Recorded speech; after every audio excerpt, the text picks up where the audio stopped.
So who remembers the last wave of Transformers Prime Beast Hunters figures, where they took Cyberverse class toys and brought them to the Deluxe and Voyager sizes without really improving on engineering or anything, just making them as large as they could?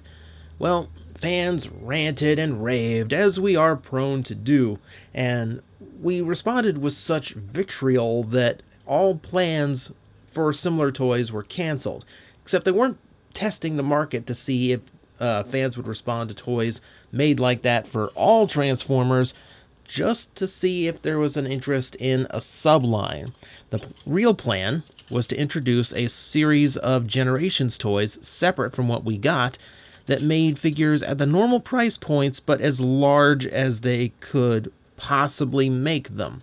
This was the Cyber series, and what you are looking at now is Cyber Battalion Optimus Prime. From the look of it, it looks like a pretty standard G1 styled Optimus Prime. There are even elements like this overhanging sun visor, as well as the raised section here on the top of the vehicle, that make you think that this is based on the Legends class, the one that came with Roller.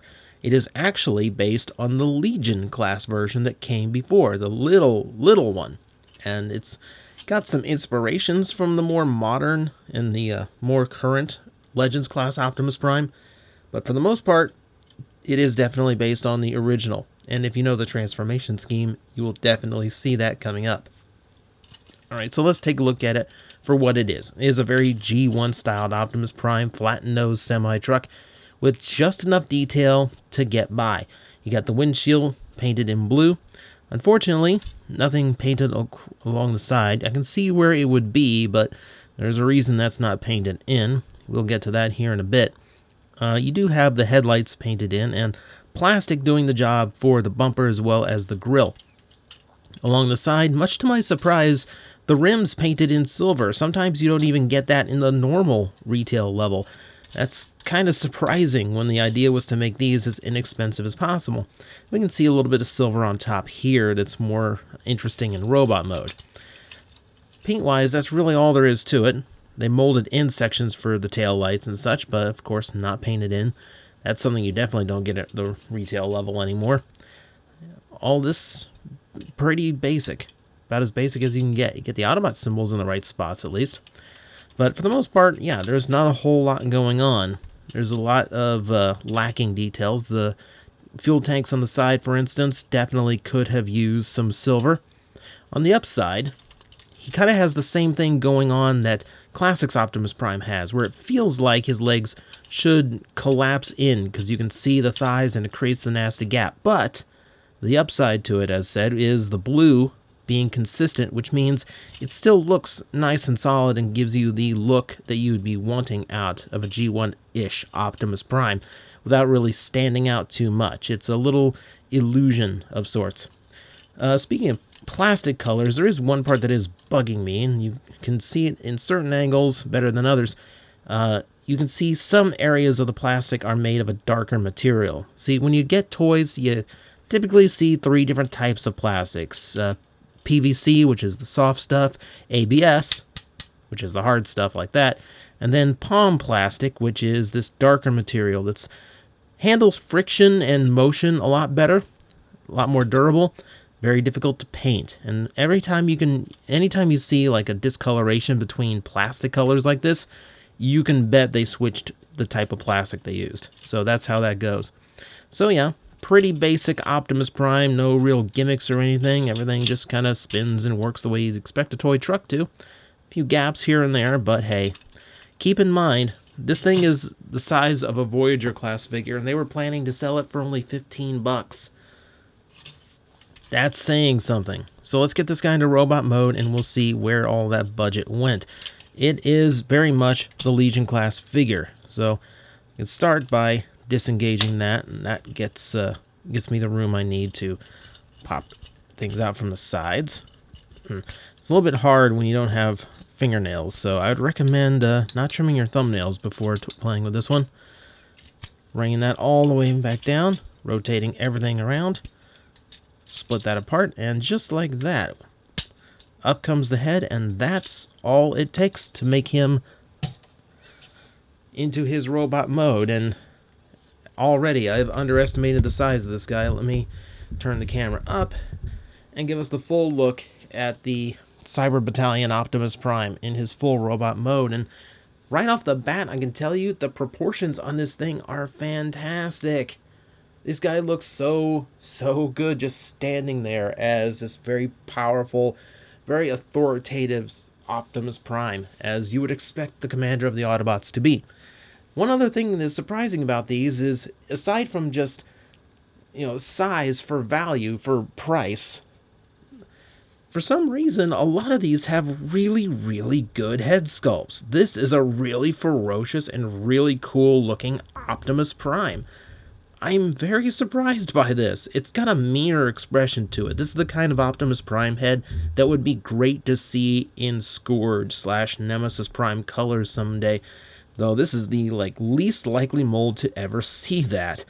Still, this is where you can really tell this isn't just an upscale. They might have borrowed the engineering from the Legion class toy, but the parts themselves are completely new and original, and they definitely put their own spin on it in order to make them feel like new toys.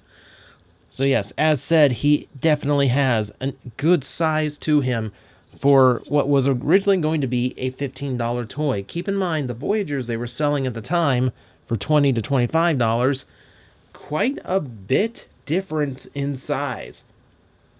So you can imagine being a little kid who just wants to have that Transformer on the shelf, or a parent who wants to make sure their kid feels like they got a really big, really cool toy without breaking the budget. So here you are, you're presented with these really large and really solid looking Transformers for a pretty affordable price. And that's where the appeal was supposed to come from. Of course, we cried havoc and let slip the dogs of rage, so we didn't get to have it. But let's see what this guy is for the most part. We do have a very G1 Optimus Prime, very strong silhouette as described. He is physically everything I would want in the appearance of a G1 Optimus Prime. He does have this sun visor issue that does mean his chest windows are a little bit lower than I would like, but beyond that, I really do dig it. He does have a fake belly section the same way the Legion class toy did, but still looks really good, and the extra paint really helps it look like the classic Optimus Prime look, especially from the cartoon. Now, you do have the thighs that are completely blue, which is unfortunately just the sacrifice we have to make in order for that vehicle mode to look good. You're some gray paint away from making that look about as perfect as you could as Optimus Prime, but it's a sacrifice. There is a lot that sacrifices to this toy. Admittedly, you can see spots just from the front that are hollowed out. Usually hollowing out is reserved for parts on the back. You see across here, parts being hollowed out. Shoulders completely hollow. That said, the legs have their hollowness too, but they are a fair bit more solid than I expected. I expected this entire rear of his legs to just be nothing but big gaps, just voids where the plastic is supposed to be. I was actually surprised to find it was as solid as it was. And that's the thing about these, is that you'd expect them to be, for the price they were selling, and for, because of course the price has to come from somewhere. You can't turn a Voyager class toy in at a deluxe price point and not sacrifice something. And the simple engineering is part of that. Fewer parts go into the assembly and such, but there are a few sections that are obviously hollowed out. He does feel very light for his size. But that said, he feels like something a kid is meant to play with. He feels like he could take a beating from a 6-year-old playing with him. And that's something that I think, it's a tactile thing that I can't really explain on camera. He still feels good as a toy, and he feels solid in spite of how much just plastic content he sacrificed in order to get his height. Now, articulation-wise, he's about as limited as you would expect, being an upscale Legion toy. That said, it's not the Beast Hunter situation, where that's as simple as they did. Because along with new sculpting and new design, they did actually include engineering. His neck does rotate from side to side, so you do have motion there. Torso still moves side to side. I'd rather a waist, but this is better than nothing. Arms do rotate upward, up and down, biceps swivel, and you can hear that. That's a faux ratcheting effect in there, and you can hear just nice loud click, very solid, which is weird because he has no accessory to hold on to. It's a standard 5mm, so any weapon that you want him holding on to, he can probably hold. And the hips themselves, outward, they are universal hips. And again, some faux ratcheting going on there, but you don't have knees. And this is something the Cyber Battalion figures, and even the larger scale commander figures, tended to do, unfortunately. So yes, he is very stunted in articulation, which is just the price you pay for having the toy at the size that it is. But he gets enough to be interesting at least. I think as I've seen little kids playing with toys that had no paint on them. I've seen them playing with complete bricks, and clearly there is something to it because the toys they started doing with like Age of Extinction are still going strong in Transformers RID. The very simple, low articulation stuff. They're just really easy for kids to play with. So clearly there was a market to these for kids. But collectors is the thing. And I think even for collectors, there's a novelty here to pay so little and get something that, frankly, does look really, really good. I'm surprised just how nice this guy looks as just an Optimus Prime that stands there, looks powerful, looks like the character I want him to be, and still transforms the way I need him to transform. You know, he's got his downsides. He's got the kibble like the Legion class toy had that's hanging off his arms. He's got low articulation and paint.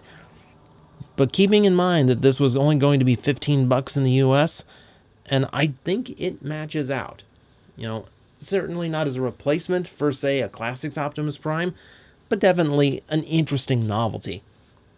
So for now, that is Generation's Cyber Battalion Optimus Prime. I genuinely think that we let a lot of whining and fussing go on a little bit too long and led us to miss out on something that could have been genuinely fascinating.